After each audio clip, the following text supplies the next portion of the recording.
Hello everybody, welcome back to the channel. It is time. I'm going to be predicting the ATP Tour season in 2023. It's going to be good because there's a lot of things to predict and a lot of unpredictable things that I'm going to hopefully see if I can get right at the end of this year. We are in February, the Australian Open has already happened, but it's given me a little bit of an insight. It's not like I'm starting halfway through the year or in April.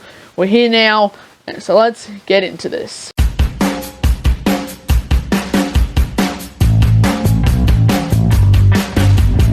So here are some of the things I'm going to be predicting in this video.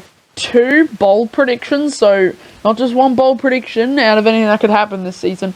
2 spicy things that I think will happen. The top 5 ranked players by the end of the season, and the player who I think will have a breakthrough year this season. I am going to start off with 2 bold predictions for this year. Bold prediction number 1. I think that Novak Djokovic will win 24 Grand Slam titles, and if he's allowed to play the US Open, he will complete the calendar slam for the first time in his career. Okay, so I don't literally mean that he's going to win 24 titles, because that's impossible. There's only 4 Grand Slam titles, but he's on 22. He's equal Nadal's record, and he's been playing exceptional so far this season. He's been unbeatable. He wasn't even able to practice at the Australian Open because he had a 3-centimeter tear in his hamstring, which I do not understand how he managed to pull that off, winning the title with that. Like, he only dropped once at the whole tournament, fully dominant. So here's why I think if he's allowed to compete in the US Open, he'll be able to take the calendar slam, because the French Open, I think he'll be able to win it. Nadal, he's the king of clay. But with the injuries he's had and the such bad start to the season, he's been really, really bad. So I don't have a feeling that he's going to win this year's French Open. It could either go to a different player other than Djokovic, like Tsitsipas, Casper Ruud, Aliassime. I don't know about Aliassime. There's a lot of young players out there that could have a shot at Grand Slam titles, but Djokovic could be standing in their way massively. But that's the French Open. If Djokovic takes that, that's big.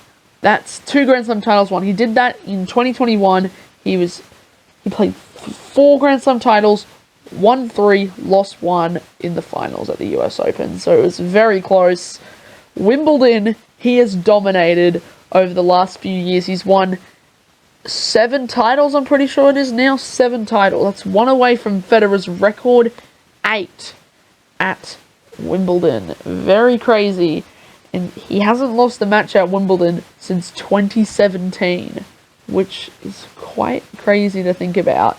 So I have a feeling he's going to have another year of dominance. He's going to win the title, I reckon, this year. And if he's allowed to play in the US Open, if he can continue his form that's been so incredible, he's going to do some big things and win title number 25, Grand Slam title number 25, and the calendar slam. I think he has a shot of doing it because he is a very strong, very consistent player, and just very dominating right now. So I think if he can continue his run, he's going for 24 at least in 2023. Okay, my second and final bold prediction is that Rafael Nadal will have his worst season this year and he will retire at the end of it. Okay, so we all know how Rafael Nadal has had a terrible last few months. Paris Masters is where, really US Open last year is where it all began. He lost in round 4, and he's just been going downhill ever since Wimbledon even, to be honest. So it's been a really tough road for Rafa, and as we all know, the Australian Open did not do him good. He only got, I think, 1 win at the United Cup. I don't know if he even got a win at the United Cup, I'm not sure, but Australian Open, he only got 1 match win against Jack Draper, then he completely fell apart. The injury got him very badly against Mackenzie McDonald in the second round. It was brutal for, at the time, the world number 2, and he's now world number 6, and he's set to be world number 7 on Monday, so very sad news for him. I think it's going to be his last season, to be honest. He's been playing really badly, unless something can happen, and if he can win the French Open, which I don't think I can see that happening, this could be the end for the 22-time Grand Slam champion. He's a really good player, honestly. He's very good. It's really hard for him. Ever since Federer retired, it was like, yeah, and that's already like one major part, because he was such a big impact on Rafa's career. He really pushed him to that next level. It was really, that's how Rafa got really better, playing against Federer all those times, losing to him, and then when he managed to win against him, it was just an incredible moment in like the tournaments when Federer just dominated and Nadal was able to come through and win it. But he's just had no luck at all this whole last few months, and it's been brutal for the Spaniard. So if something can happen that can save his career, I don't think that will happen, but I think 2023 will be the final season of Rafael Nadal, and I don't know how many titles he's going to win. He's probably going to, if he's going to win a title, he'll probably win like one, but I think he's going to retire at the end of it. Okay, so now we're on to who I think will have a breakthrough season in 2023. Let's get onto that right now.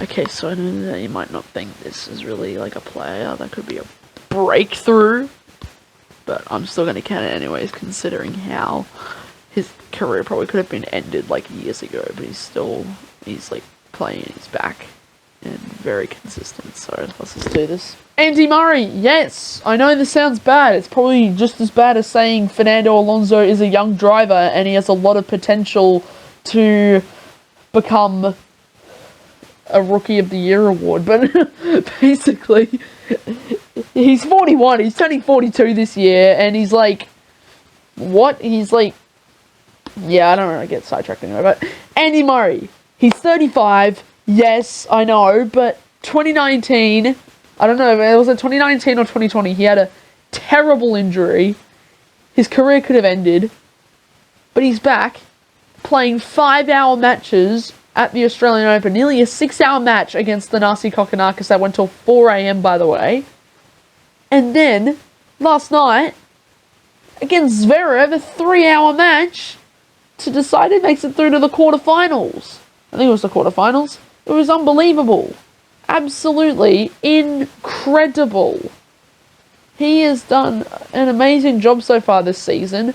And I'm going to say it now, Murray has a shot at winning a title this year. I think he's going to have a very good year, storm back into the top 50, potentially top 30. Depends on how well he does at Grand Slams or at other tournaments. He's been very consistent, and I think he has a shot of winning a tournament this season. Alrighty, now that's out of the way, let's do this. My top 5 year-end rankings predictions.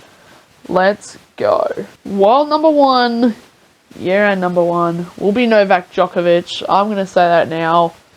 Incredible player. He's just so good. As I was saying before, when I was saying he was going to have a very good season and potentially win 25 Grand Slams if he's allowed to play the US Open, he's just going to play very well. Like, no one was able to beat him at the Australian Open. As I said when I was doing my predictions of that tournament, everyone who we thought was going to challenge him, he just dominated them in straight sets. Dimitrov, Rublev, Tsitsipas.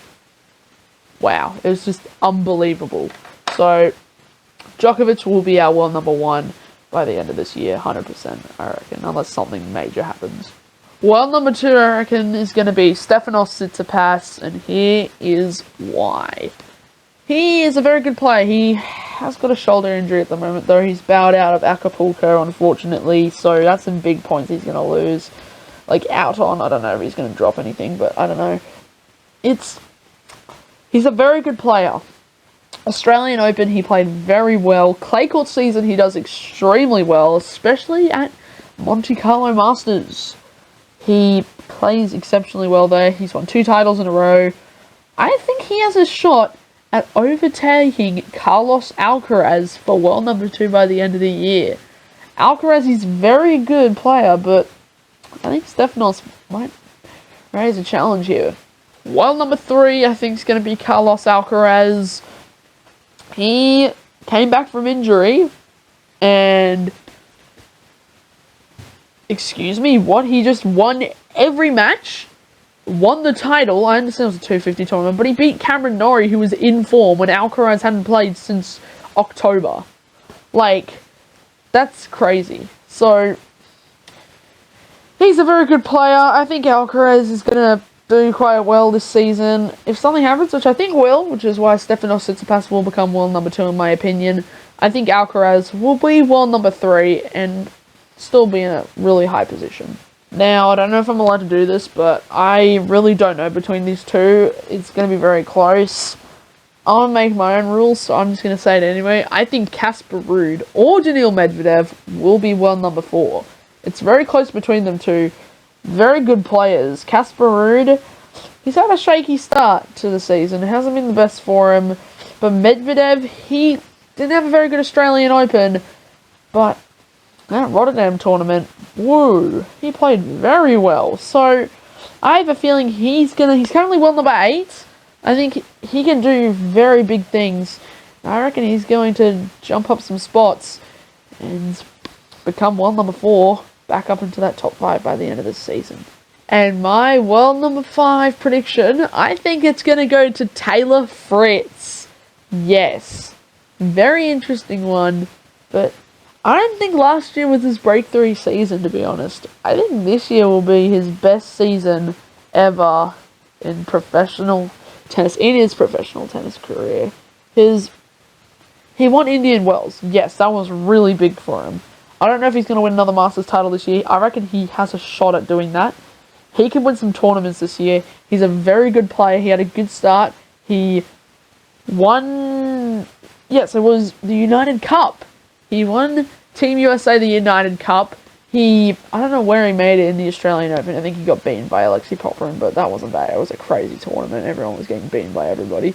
But it was very good. And he won in Delray Beach. Very good. So, I think Taylor Fritz is going to be a surprise top 5 placed player. Very interesting. A lot of P's. But I think Taylor Fritz has got it. He's a very good player. And I think he'll have a very good consistent season. And there we go. That is my 2023 ATP Tour predictions. Hope you all enjoy this one, everybody. Thank you so much for watching. I really like doing these prediction style videos. It's really enjoyable. I like making them. And with Indian Wells and Miami in a little bit, I wanted to do something before it and get this video out before those tournaments. So, thank you so much for watching, everybody. And I will see you all in the next one. And by the way, before you go, this Sunday, I will be streaming on Twitch Co-op Part 4 the Monaco Grand Prix with my friend Driver48. So, hope to see you all there. The series has been going well so far, so hope you've been enjoying it. And hope you enjoyed this video. I'll see you all in the next one. See you, everybody.